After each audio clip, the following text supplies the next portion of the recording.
Assalamualaikum warahmatullahi wabarakatuh.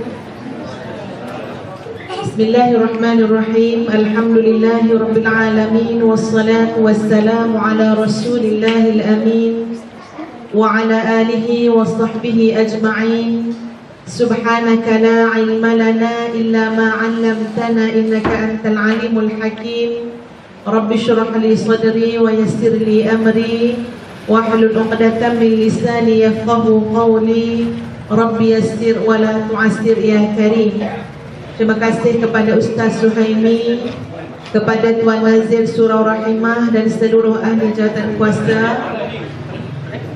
para imam Mas Surau Ar-Rahimah, ustaz-ustaz, tuan-tuan, puan-puan, ibu-ibu, ayah-ayah yang dikasihi sekalian.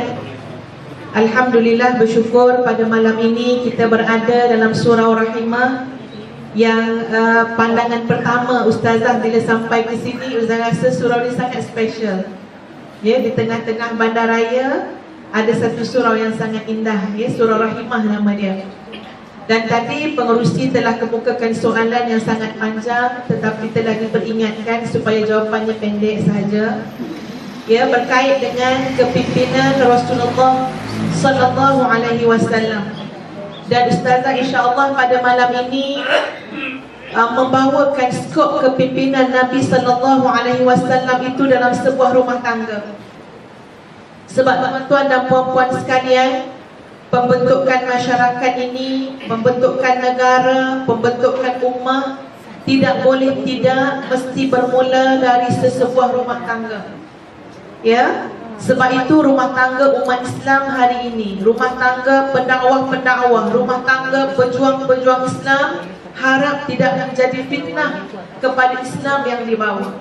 Sebab itu sangat penting untuk kita tengok balik, ya, apa yang telah berlaku kepada institusi keluarga kita sendiri. Kalau kita lihat Rasulullah sallallahu alaihi wasallam, apa yang Nabi paling tekankan dalam rumah tangga Nabi?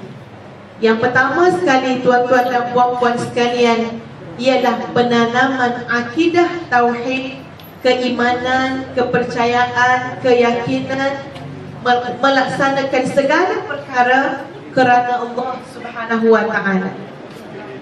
Pernah berlaku tuan-tuan dan puan-puan sekalian, bagaimana dalam rumah tangga Nabi sallallahu alaihi wasallam adalah sikit sebanyak ada isteri-isteri yang ada kerenah sikit. Sebab tu tuan-tuan, isteri kalau ada kerenah ni benda biasa, ya. Sebab berlaku juga dalam rumah tangga Nabi sallallahu alaihi wasallam. Apa yang berlaku, Nabi kita Muhammad sallallahu alaihi wasallam pun menyendiri seketika dalam satu bilik dalam rumah Nabi sallallahu alaihi wasallam. Bila Sayyidina Umar datang tanya, ya, Sayyidina Umar kata memang teruk orang perempuan ni ya Rasulullah. Sayyidina Umar kata, ya, isteri-isteri memang macam tu. Nabi kita diam saja, tak respon pun bila Sayyidina Umar komen tentang perangai orang perempuan. Ya, barangkali pada Nabi begitu ringan saja. Tapi bila Sayyidina Umar kata, ya Rasulullah, takkan ini tempat tidur kamu ya Rasulullah? Bila tengok dalam bilik itu ada sehelai hamparan yang sangat kasar, yang bila Nabi tidur di atas hamparan tersebut, pasti bila Nabi bangun, badan Nabi itu akan bertanda-tanda. Kata Sayyidina Umar, wahai Rasulullah, kamu pemimpin, kamu Rasulullah, takkan ini alas tidur kamu. Sedangkan Raja Rom dan Parsi tidur di atas tilam daripada emas, permata dan sebagainya. Yang ini Nabi bersuara. Tadi masa komen tentang orang perempuan, Nabi diam dan senyum saja. Tapi bila Sayyidina Umar komen tentang tempat tidur baginda Nabi sallallahu alaihi wasallam, Nabi kata, wahai Umar, tidak redakah kamu untuk kita kebahagiaan dan nikmat yang kekal di akhirat kelak, adapun untuk raja-raja tersebut disegerakan di atas muka dunia. Ustazah lanjutkan tuan-tuan dan puan-puan sekalian. Rentetan daripada beberapa ragam dalam rumah tangga Nabi sallallahu alaihi wasallam, turunlah surah, ia satu ayat dalam surah Al-Ahzab, di mana Allah Subhanahu wa taala menyuruh Nabi bertanya kepada isteri-isteri Nabi sallallahu alaihi wasallam. Dia nak tunjuk ini benda paling asas dalam rumah tangga. Seorang suami patut kena tanya dengan isteri masing-masing. Seperti mana Allah perintahkan Nabi tanyakan kepada Ummahatul Mukminin, isteri-isteri Nabi sallallahu alaihi wasallam. Apa bunyi ayat tersebut?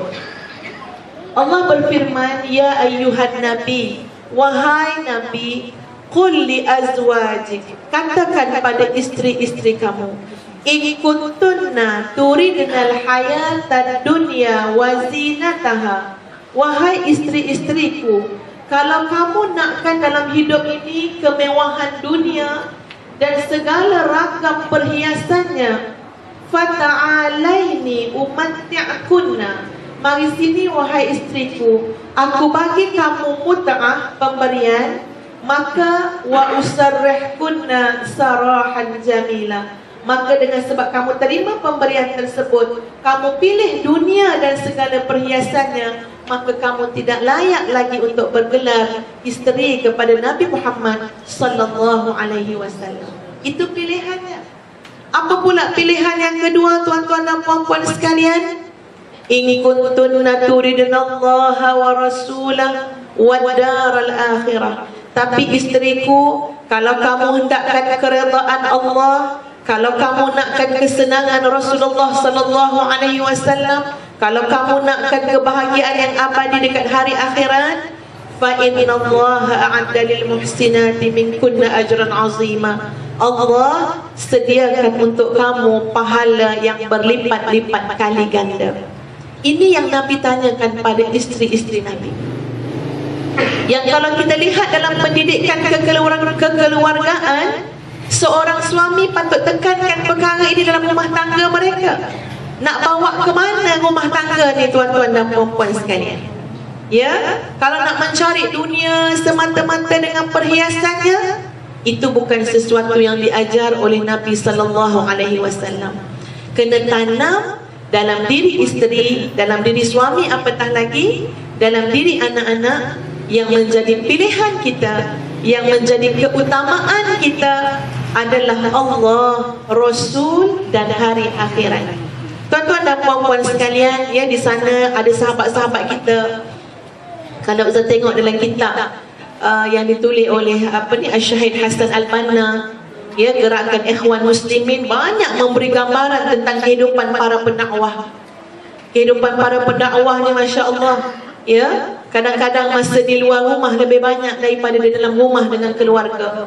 Tapi bayangkan, di antara benda-benda yang saya baca tu, antara lain memberi input, ya, walaupun orang-orang yang berdakwah ni banyak masa di luar, tetapi telah ditanam dengan baik akidah dalam jiwa isteri dan anak-anak. Ya, Ustazah ambil contoh, tuan-tuan dan puan-puan sekalian. Kadang-kadang ini perkongsian lah, ya. Bila Ustazah pun ke sana kemari, suami pun sama. Ya, kadang-kadang kesian, anak tu rindu sangat dengan mak ayah. Ya, bila sampai masa sekolah, anak pula pergi asrama.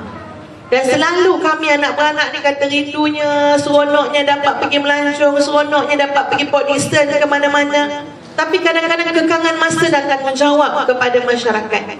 Apa yang boleh, ya, kami hiburkan hati itu dengan mengambil kata-kata daripada pendakwah-pendakwah dalam Ikhwan Muslimin. Contoh dalam kitab-kitab dia sebut, ya, wahai anak, memang atas dunia ini kita akan selalu terpisah.